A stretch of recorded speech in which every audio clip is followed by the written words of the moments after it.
Exercise number 4.3, question number 22, part C. 4y plus 2x minus 1 equals to 0, x minus 2y minus 7 equals to 0.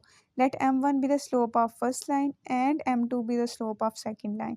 m1 equals to minus 4 divided by 2, which is equal to minus 2. m2 equals to minus 1 divided by minus 2, which is equal to minus minus से cancel हो जाएगा तो 1 by 2.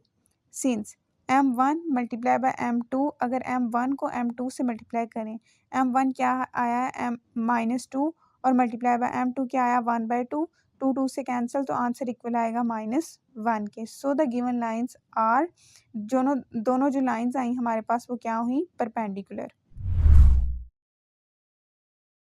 अगर आप ये lecture complete देखना चाहते हैं और इसके साथ साथ हजारों एमसीक्यूज वो भी बिल्कुल मुफ्त तो अभी हमारी ऐप डाउनलोड करें हिप्पो ई लर्निंग प्रोग्राम और इसके साथ साथ don't forget to like share and subscribe to this channel.